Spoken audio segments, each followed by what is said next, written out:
Hello friends, welcome to spicy food lower. இன்றைக்கி நம்மளோட சேனலில் ரொம்பவே ஹெல்த்தியான ஆட்டோட நெஞ்செலும்பு சூப் எப்படி செய்யறதுன்னு பார்க்க போகிறோங்க. சளி இருமல் அதிகமாக இருக்கும்போது இந்த ஆட்டோட நெஞ்செலும்பு சூப் வச்சு குடிச்சிங்கன்னா உடம்புக்கும் ரொம்ப நல்லதுங்க. சளியும் சீக்கிரமாகவே சரியாயிடும். வாங்க இந்த சூப்பரான ஆட்டோட நெஞ்செலும்பு சூப் எப்படி செய்யறதுன்றதை இந்த வீடியோவில் பார்க்கலாம். வீடியோ பார்க்குற எல்லா நண்பர்களும் வீடியோ முழுசாக பார்த்துட்டு அதுக்கப்புறமா லைக் பண்ணுங்கள், ஷேர் பண்ணுங்கள். இன்றைக்கி ஆட்டோட எலும்பு பார்த்திங்கன்னா 1/2 கிலோ எடுத்துருக்கேங்க. நெஞ்செலும்பு நல்லா வாஷ் பண்ணி எடுத்து வச்சுருக்கேன். எலும்பு பார்த்திங்கன்னா இது போல் தாங்க இருக்கும். நெஞ்செலும்பு ரிப்போன்ஸ்னு சொல்லுவோம். இதை க்ளீன் பண்ணி வாஷ் பண்ணதுக்கப்புறமா ஒரு குக்கரில் சேர்த்துக்கலாம். வேக வச்சுட்டு செஞ்சோன்னா நல்லா எலும்புலாம் நல்லா வெந்திருக்கும். அப்போ தான் எல்லா எலும்புமே சேர்த்துட்டு அடுத்ததாக இது கூட 4 பச்சை மிளகாய் சேர்த்துக்கலாம். ஒரு பிரிஞ்சி இலை, ஒரு துண்டு பட்டை, ஒரு ஏலக்காய், அடுத்ததாக கொஞ்சம் கல்பாசி சேர்த்துட்டு 1/2 ஸ்பூன் அளவுக்கு மஞ்சள் தூள் சேர்த்துக்கலாம். அடுத்து ஒரு கைப்பிடி அளவுக்கு புதினா தழை இது கூடவே சேர்த்துக்கலாம். வாஷ் பண்ணிவிட்டு சேர்த்துக்கோங்க. நல்ல ஒரு வாசனையாக இருக்கும். தண்ணி பார்த்திங்கன்னா 3/4 லிட்டர் அளவு சேர்த்துட்டு நம்ம இதை நல்லா வேக வச்சு எடுத்துக்கலாம். 5 விசில் விட்டு எடுத்துக்கலாம். நல்லா வெந்துடும் மட்டன். விசில் வந்ததுக்கப்புறம் பாருங்கள், நல்லா சூப்பராக வெந்திருக்கு நம்மளுடைய நெஞ்செலும்பு. இது ஒரு பாத்திரத்தில் எடுத்து வச்சுக்கலாம். பாத்திரத்தில் சேர்த்துட்டு அடுத்ததாக நம்ம சூப்புக்கு மிளகு ஜீரகம்லாம் அரைச்சி எடுத்துக்கலாம். ஃப்ரெஷ்ஷாக அரைச்சி செய்யும்போது சூப்பராக இருக்குங்க. ஒரு மிக்ஸி ஜார் எடுத்துக்கலாம். இதில் இஞ்சி ஒரு பெரிய துண்டு தோல் உரிச்சிட்டு கட் பண்ணி வச்சுருக்கேன், அதையும் சேர்த்துக்கலாம். அடுத்ததாக பூண்டு பல் ஒரு 15 பல் உரித்து எடுத்துருக்கேன், இந்த பூண்டையும் சேர்த்துக்கலாம்.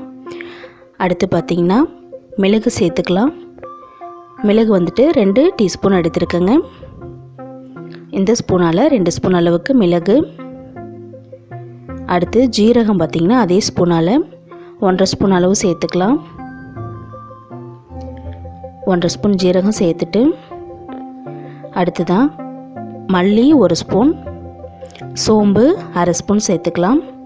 இது கூடவே ஒரு கைப்பிடி அளவுக்கு கருவேப்பிலை சேர்த்துட்டு நல்லா தண்ணி சேர்த்துட்டு நைஸாக அரைச்சி எடுத்துக்கலாம். நம்மளுடைய மசாலா அரைச்சாச்சு. இந்த மசாலா பார்த்திங்கன்னா நல்லா நைஸாக இது போல் அரைச்சி எடுத்துக்கோங்க. மசாலா ரெடி ஆனதும் நம்ம இப்போ சூப் தாளிச்சிடலாம்.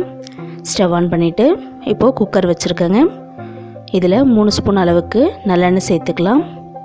குக்கரில் செய்கிறதுனால பார்த்திங்கன்னா நல்லா வெந்து வரும். உங்களுக்கு சாப்பிடவும் ஈஸியாக இருக்கும். அந்த எலும்புலாம் எண்ணெய் சூடானதுக்கப்புறமா இதில் சின்னதாக ஒரு பட்டை துண்டு சேர்த்துக்கலாம். அடுத்ததாக 2 ஏலக்காய் சேர்த்துக்கலாம். ஒரு கிராம்பு சேர்த்துக்கிறேன். கல்பாசி கொஞ்சமாக சேர்த்துக்கலாம். சோம்பு 1/2 ஸ்பூன் அளவு சேர்த்துட்டு நல்லா பொரியட்டும். பொரிஞ்சதுக்கப்புறமா இதில் கொஞ்சமாக கருவேப்பிலை சேர்த்துக்கலாம். கட் பண்ணி வச்சுருக்கிற 2 கைப்பிடி அளவு சின்ன வெங்காயம் சேர்த்துக்கலாம். வெங்காயம் நல்லா வதங்கட்டும். சின்ன வெங்காயம் சேர்த்துக்கிட்டோன்னா நம்மளுக்கு நல்லதுங்க, டேஸ்ட்டும் நல்லாயிருக்கும். வெங்காயம் நல்லா வதங்கினதுக்கப்புறமா 2 தக்காளி பழம் பொடியை நறுக்கி எடுத்து வச்சுருக்கேன், அதையும் சேர்த்துக்கலாம். வெங்காயம் தக்காளி நல்லா மசிஞ்சு வர அளவு வதக்கி விட்டுக்கலாம்.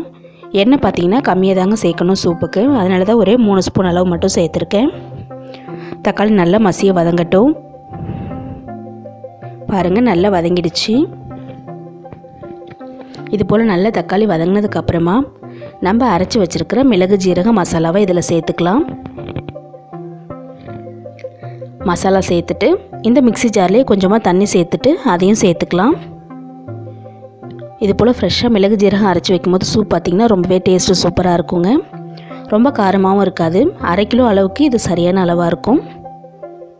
காரத்துக்கு நம்ம வேறு எதுவும் சேர்க்கலைங்க. மிளகாய் தூளை இதில் சேர்க்கக்கூடாது, மிளகு தான் சேர்க்கணும். 1/4 டீஸ்பூன் அளவு மஞ்சள் தூள் சேர்த்துக்கலாம். சேர்த்துட்டு நல்லா மிக்ஸ் பண்ணி விட்டுட்டு இப்போ நம்ம வேக வச்சு வச்சுருக்கிற இந்த மட்டனோட நெஞ்செலும்பு இதை சேர்த்துக்கலாம். தண்ணியோடு சேர்த்துக்கலாம். வேக வச்ச தண்ணியோடையே இந்த கறியையும் சேர்த்துட்டு நல்லா ஒரு தடவை கலந்து விட்டுக்கலாம். சூப் பார்த்திங்கன்னா கொஞ்சம் நல்லா தண்ணியாக இருக்கணும். மட்டன் வேக வச்ச தண்ணியும் அப்படியே சேர்த்துக்கோங்க. நல்லா மிக்ஸ் பண்ணி விட்டுட்டு நம்ம சூப்புக்கு தேவையான அளவு தண்ணி சேர்த்துக்கலாம். உங்களுக்கு எந்த அளவு தண்ணி வேணுமோ சேர்த்துக்கலாங்க. எக்ஸ்ட்ரா 1/2 லிட்டர் அளவு தண்ணி சேர்த்துருக்கேன்.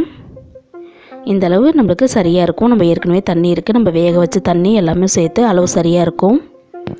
இப்போ இதில் உப்பு சேர்த்துக்கலாம். கல் உப்பு 1½ ஸ்பூன் அளவு எடுத்துருக்கேங்க. உப்பு கொஞ்சம் கம்மியாகவே சேர்த்துக்கலாம். ஏன்னா நம்ம அப்படியே குடிக்கும்போது உப்பு வந்து அரை உப்பாக இருந்தால் தான் நல்லாயிருக்கும். 1½ ஸ்பூன் கல் உப்பு சேர்த்துட்டு நல்லா ஒரு தடவை மிக்ஸ் பண்ணி விட்டுட்டு இப்போ நம்ம 3 விசில் விட்டு எடுத்துக்கலாம். ஏற்கனவே நம்ம மட்டனை 5 விசில் விட்டு வேக வச்சு வச்சுருக்கோம். மூடி விட்டு 3 விசில் போதும். நம்மளுடைய மட்டன் சூப் சூப்பராக ரெடி ஆகிடும். விசில் வந்ததுக்கப்புறம் நம்ம இப்போ ஓப்பன் பண்ணி காமிக்கிறேன் பாருங்கள். விசில் அடங்கிடுச்சு. ஓப்பன் பண்ணும்போதே பார்த்திங்கன்னா அந்த வாசனை சூப்பராக இருக்குங்க. பாருங்கள், கமகமன்னு வாசனையோட நம்மளுடைய நெஞ்செலும்பு சூப் சூப்பராக ரெடி ஆகிடுச்சு. குடிக்கிறதுக்கும் சூப்பராக வந்திருக்கு பாருங்கள். இதில் கொஞ்சமாக நம்ம ஃப்ரெஷ்ஷான கொத்தமல்லி தழை தூவிட்டு பரிமாற வேண்டியது தாங்க. சூடாக இந்த சூப்பை குடிச்சோன்னா நெஞ்சில் இருக்கிற எல்லா சளியுமே நல்லா முறிச்சு எடுத்துரும். நம்ம இதை ஒரு பாத்திரத்துக்கு ட்ரான்ஸ்ஃபர் பண்ணிடலாம். அவ்வளோதாங்க. ரொம்பவே ஈஸி மெத்தடில் இதே மாதிரி நீங்களும் உங்கள் வீட்டில் ஆட்டோட நெஞ்செலும்பு சூப் ட்ரை பண்ணி பார்த்துட்டு கமெண்ட் பண்ணுங்கள் ஃப்ரெண்ட்ஸ். இந்த வீடியோ பிடிச்சிருந்ததுன்னா லைக் பண்ணுங்கள், ஷேர் பண்ணுங்கள். மறக்காமல் நம்மளுடைய ஸ்பைசி ஃபுட் லவர் சேனலை சப்ஸ்கிரைப் பண்ணிவிட்டு பாருங்கள். அப்போ தான் நான் போடுற வீடியோஸ் எல்லாமே உங்களுக்கு நோட்டிஃபிகேஷனில் வரும்.